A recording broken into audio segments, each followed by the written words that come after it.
जैसा कि आप जानते हैं कि दूर्वा घास सनातन धर्म में, हिंदू धर्म में इसका बहुत ही महत्व है और पूजा पाठ में इसका प्रयोग किया जाता है और बहुत ही महत्वपूर्ण ये घास है। तमाम आयुर्वेदिक गुणों से युक्त होती है।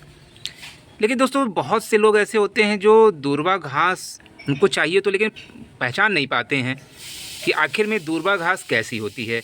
तो आज मैं आपको डिटेल में समझाऊंगा कि देखिए दूर्वा घास कैसी होती है।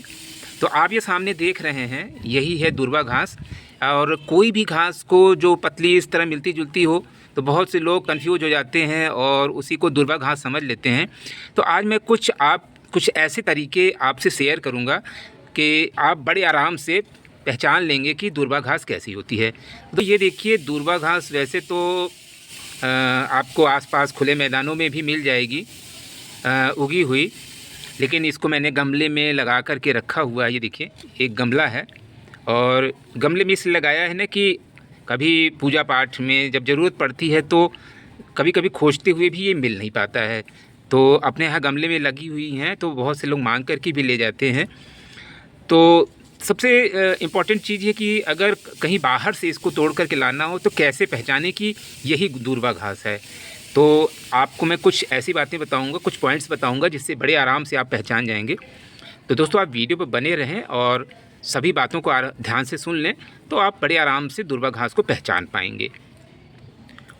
दोस्तों, दूर्वा घास को, जिसको हम दूब घास भी कहते हैं, उसको पहचानने के लिए आप उसके तने और पत्तियों को ध्यान से देखें। दूर्वा एक मुलायम रेंगने वाली घास है जिसका तना ज़मीन पर फैल करके और गांठों के रूप में, यानी नोट्स, तो गांठों से ही जड़ें उसकी निकलती हैं। ये देखिए, यहाँ पे आपको गांठें जगह जगह पर दिखाई देंगी। इस तरह से देखिए, बहुत पतली होती है ना, इसलिए शायद समझ में ना आ रहा हो। तो यहाँ से अगर इस जगह से अगर मिट्टी में दबा दिया जाए ना तो वहाँ से जड़ें आ जाती हैं। तो यही नोट्स से हुए, जितने भी नोट्स हैं जगह जगह भी इसमें नोट्स दिखाई देंगे, तो वहाँ से जड़ें बनती हैं। और इसके हर तने पर 3-4 नुकीली पत्तियाँ होती हैं। इस तरह से देखिए, ये देखिए 1 2 3, इस तरह से 3-4, मतलब कम से कम 3-4 नुकीली पत्तियाँ आपको दिखाई देंगी। बिल्कुल नुकीली होती हैं, जैसे ये देखिए एकदम नुकीली। आप इसकी आकृति को ध्यान से देखें। दूर्वा की पत्तियाँ बहुत पतली होती हैं, ये देखिए। और जो दूसरी घास होती हैं उनकी पत्तियाँ चौड़ी चौड़ी होती हैं और नुकीली भी होती है और साथ ही साथ चपटी भी होती है। ये देखिए, नुकीली और चपटी। इसकी बनावट पर ध्यान दें। इसके तनों के बीच में छोटी छोटी गांठें पाई जाती हैं जिनको हम नोड कहते हैं। देखिए, ये पहला नोड हो गया यहाँ पर, और ये दूसरा नोड हो गया, और ये तीसरा नोड हो गया। तो इस तरह से ये देखिए, यहाँ भी नोड है। तो इस तरह से आपको इस पूरी लंबाई में कई नोड्स दिखाई देंगे और इन्हीं गांठों से नई पत्तियाँ और जड़ें फूटती हैं। अब रंग और महक पर ध्यान दें। ये जो घास होती है वो सामान्य घास की तुलना में बहुत ज़्यादा गहरी या हल्की हरी होती है। मतलब इसका हरापन जो है थोड़ा हल्का होता है।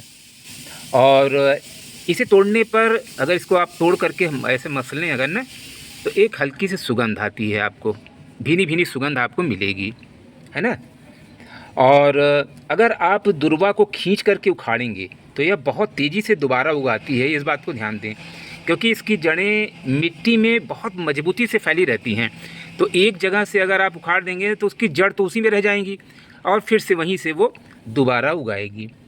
तो ध्यान रखें, इसे पूजा या औषधीय उपयोग के लिए अगर चुन रहे हैं तो ध्यान रखें कि आप घास की चौड़ी पत्तियां जो है वो सख्त होती हैं, तो उनको आप न तोड़ें। दूर्वा घास जो है बहुत लचीली और मुलायम होती है। तो भगवान गणेश जी को ये अर्पित किया जाता है। तो आशा करते हैं कि ये इन्फॉर्मेशन आपको पसंद आया होगा दूर्वा घास के संबंध में। तो दोस्तों, अगर वीडियो अच्छा लगा हो तो लाइक करें, कमेंट करें, ज़्यादा से ज़्यादा शेयर करें। तो मिलते हैं इसी तरह के और भी अच्छी वीडियोज़ के साथ। तब तक के लिए हैप्पी गार्डनिंग।